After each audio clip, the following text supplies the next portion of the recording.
Hello, good evening everyone. Welcome to our daily devotional. So, karong gabi una, ika-day 17 sa ato ang devotional of today is February 16, 2025. Ug ang atong topic is keep praying. Keep praying meaning dili mo undang sa pag-ampo. So, ang word na sa Philippians chapter 4, verse 6, nga nag-ingon, be anxious for nothing, but in everything by prayer and supplication. With thanksgiving, let your request be made known to God.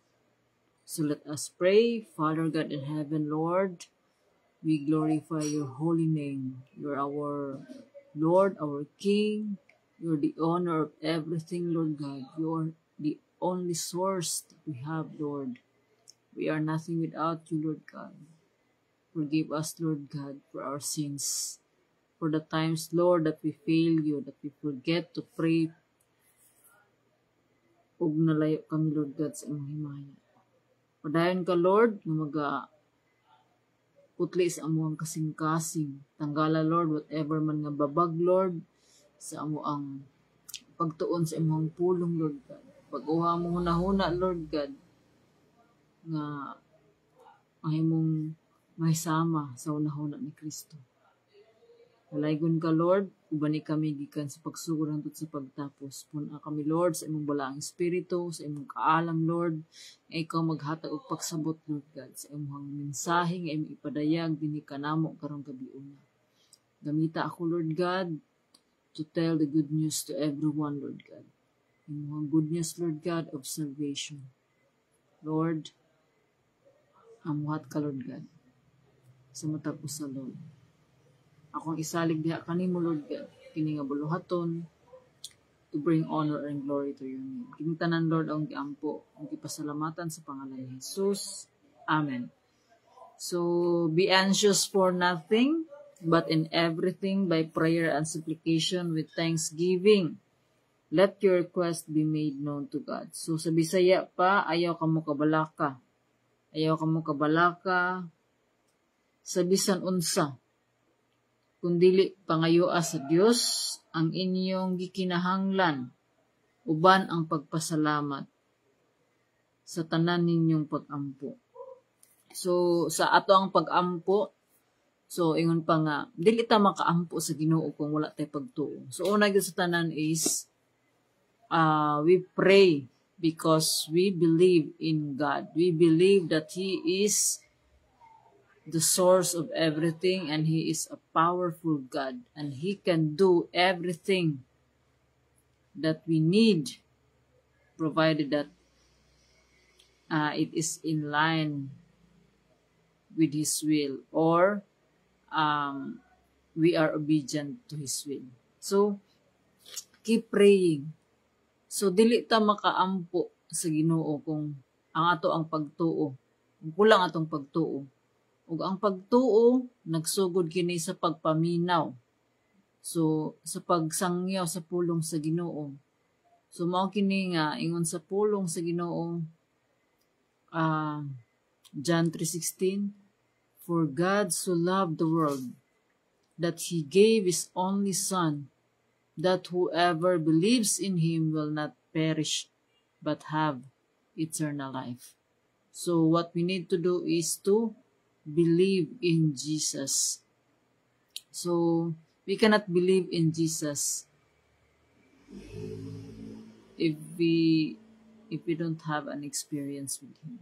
So, usahay ang ato ang pagtuo kanang murag paling-paling rabitaw kanang murag tuo daily or mayon na wabita mawa susuwen lang murag gaduha-duha. But ang Ginoo nag-ingon, trust in Him with all your heart. Trust in the Lord with all your heart. So morning, do you talk to God about all kind of things throughout the day? If so, that's great. So kung kanunay ta nga nakikistorya sa Ginoo. So ang pag-ampo dili lamang nga i-contain lamang ato ang kaugalingon, i-contain lamang atong kagalingon sa usa ka lugar Kundi ang pag-ampo is our communication. Kana bitang pag-istorya sa Ginoo maski galakaw ta.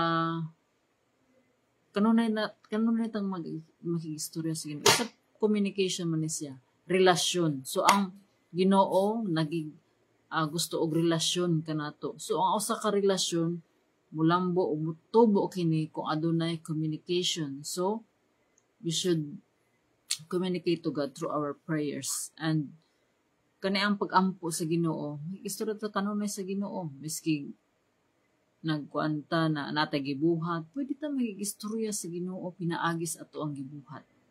So but if you don't think about praying very often, it might help you to know how much God likes hearing from you. When something great happens and you are excited, God is excited too. When you are sad, He wants to comfort you.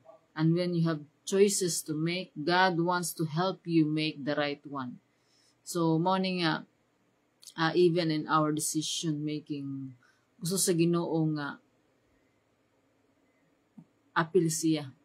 Because ang Ginoo mao gyud maghatag og kanabitang God will give us the wisdom on what is the right thing to do. So ingon pa sa iyang pulong, we make plans but God will direct our steps. So kita ang magplano but ang Ginoo mo ay magdirekta kung unsa ang dapat natong buhaton. Provided nga subay sa kabubuton ang ato ang subay sa iyang kabubuton ang ato ang giplano. So mao kini nga the more you remember to pray, the closer you are to God, and that's a great thing. So prayer works. So maski ang usa ka tawo kanang atong gi-pray nga tao nga gusto nato nga mabag-o nga tao or gusto nato nga tao nga mabalik sa Ginoo, usahay ato ang prayers dili pa i-answer dayon sa Ginoo, but ang Ginoo na ay iyang timeline, na iyang timetable, and ang timetable sa Ginoo is different from our timetable. So we can pray to others nga makit-an nila unsa ka maayo ang Ginoo, ilang ibutang ang pagsalig sa Ginoo. And og atong isalig diha sa Ginoo nga adunay gyud right time for everything. Na ang tanan adunay everything has its own season. Ingon pa sa Ecclesiastes, so naay season to be happy, season to be sad, season to plant, season to harvest. So, inana po ang ato ang kinabuhi. Adunay mga season. O, ang Ginoo adunay timeline sa matag usa kanato.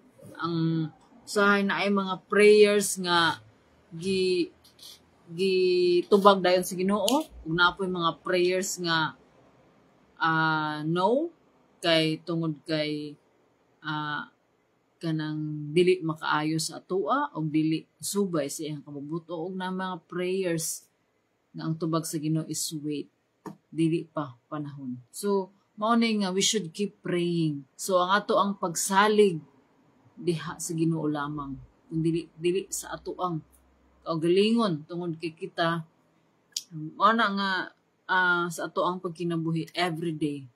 We have to be reminded nga we are not God. God is in control. And we are not in control. What we can control is our response to the situations around us, to our challenges, our problems, unsaon nato. Ang Ginoo, God is the God of order. So gusto niya mahimong order ang tanan. Ug mao kini nga ingon sa iyang pulong, we have to trust in Him. Ato ibutang atong pagsalig diha sa Ginoo dili sa ato ang kaugalingon. So mao ni nga usahay di man lang kita while we are on this earth and while we are on our flesh, from time to time we make mistakes, but dili na siya buot pasabot nga magpadayon ta sa ato ang mga mistakes. So from time to time aduna tay mga mistakes nga kanabitaw nag-struggle pa ta natay mga sala nga nag-struggle pa ta until now, but aduna gihapoy kanabitaw progress. So it's just move forward and upward. Maski naningkamot ta sa pagsunod diha sa Ginoo sa iyang kabubuton. Ug makahimo ta sa gipabuhat sa Ginoo pinaagi sa iyang tabang. So dili gyud ta makahimo nining tanan kung wala gayud ang grasya sa Ginoo nga naa kang Jesus. Nga mao'y naghatag kanato og tabang sa pagbuhat. From the moment nga atong gidawat si Jesus to be our Lord and Savior sa ato ang kinabuhi, God give His Spirit. Sumao ni ang Holy Spirit nga maoy magtabang kanato.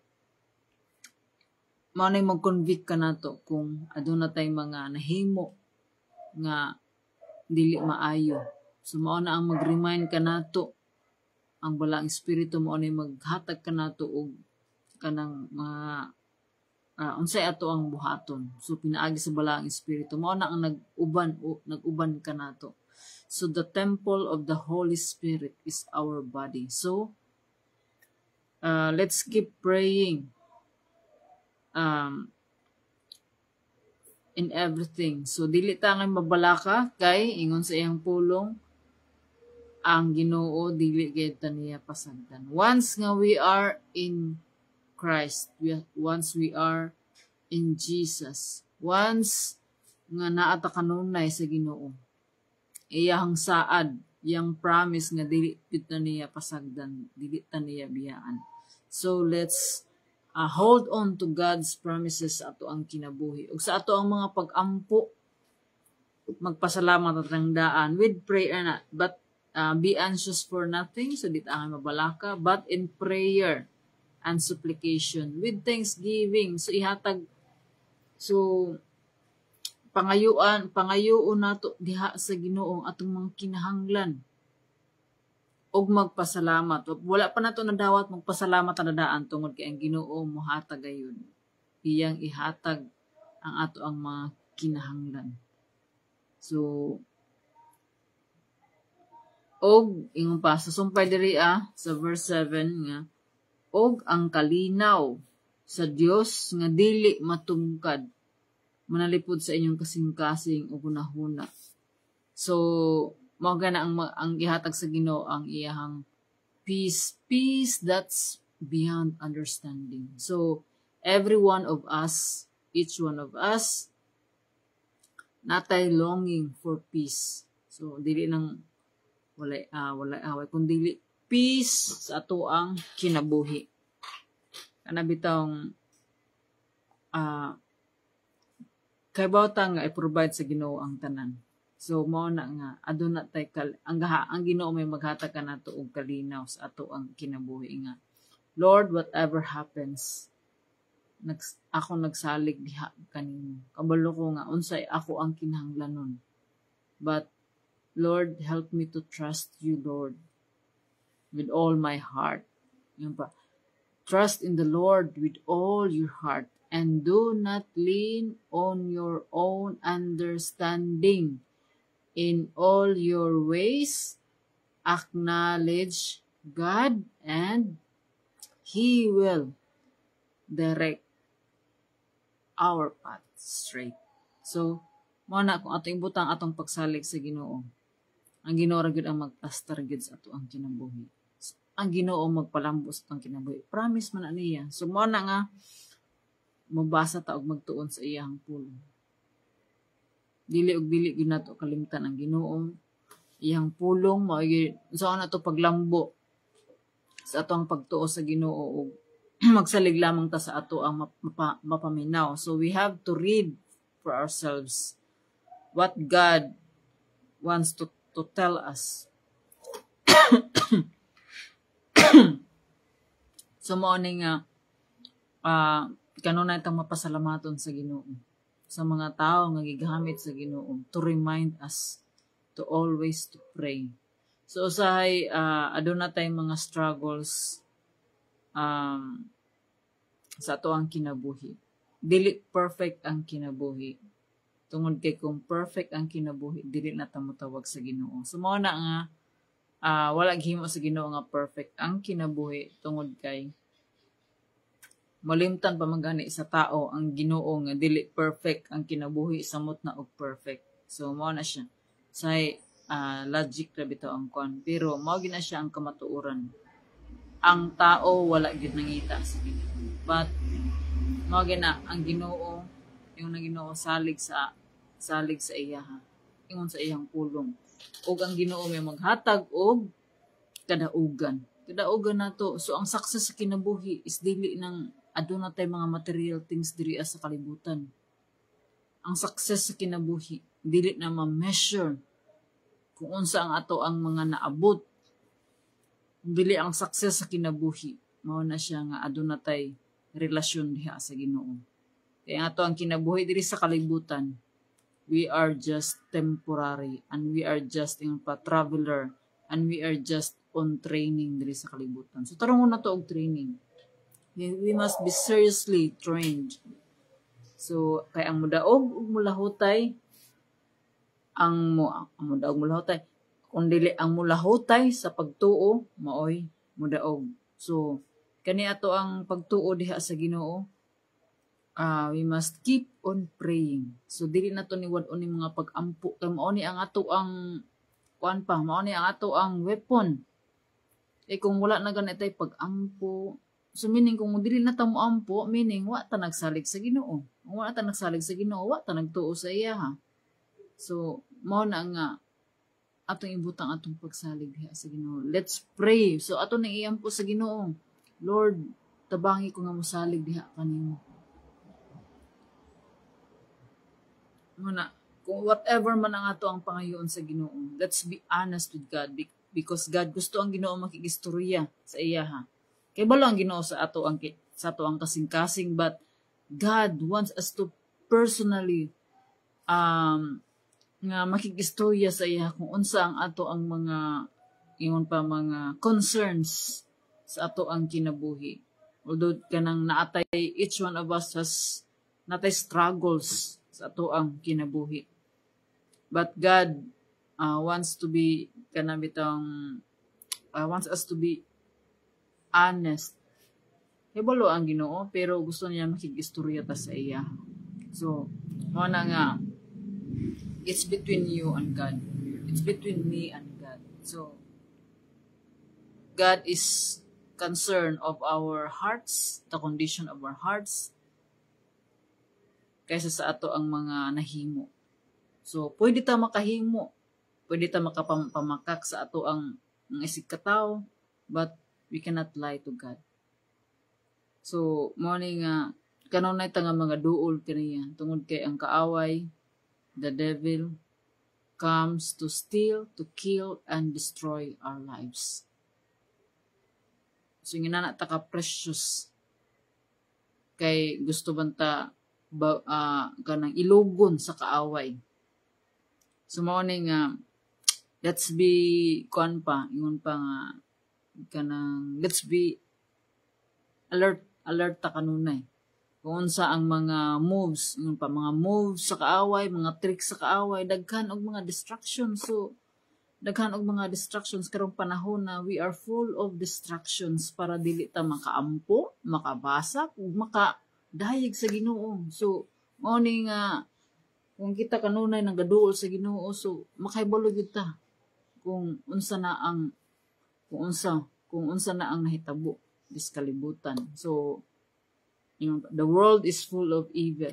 So ning gawas na ang mga evil. So mao ni nga let's be careful and let's keep praying. So magampo ta kanunay mao kini ang kabubuton sa Ginoo ug mapasalamaton ta kay iyang tubagon ang ato ang mga pag-ampo.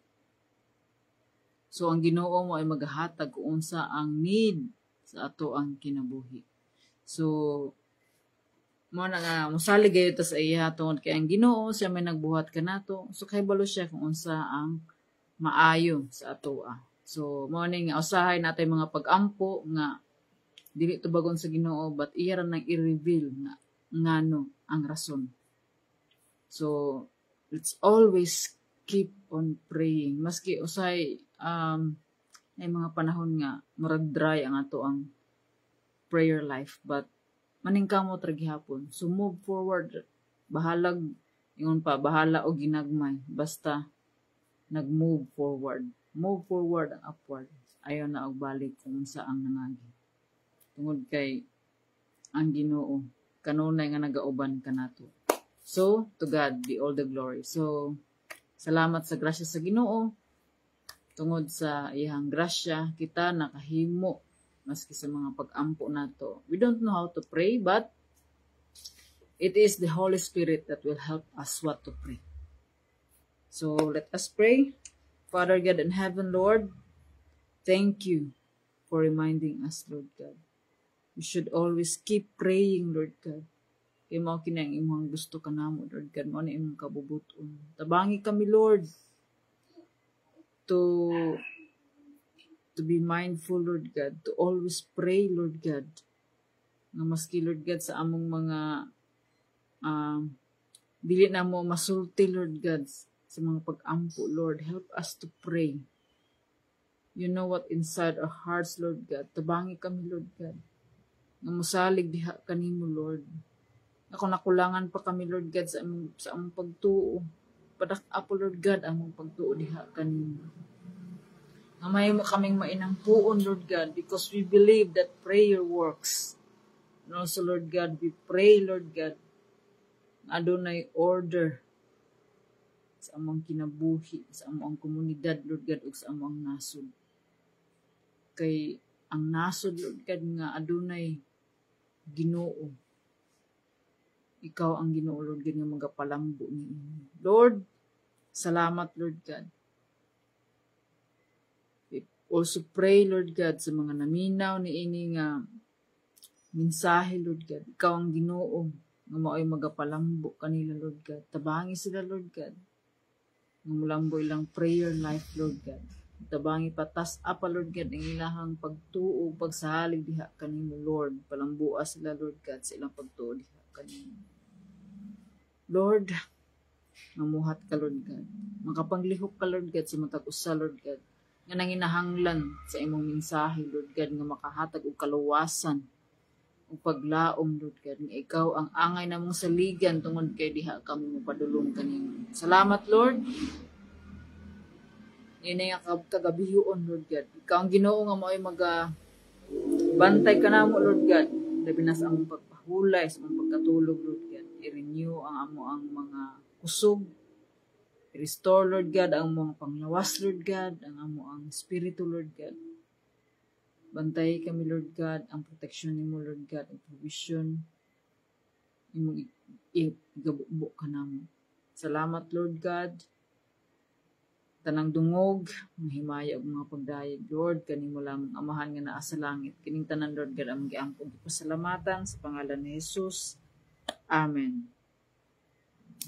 Mayong gabi sa tanan, good night, God bless, and see you tomorrow. So, happy Sunday. So, sa karon lang nga ni join, so, i-rewind na lamang. So, God bless, bye, see you tomorrow.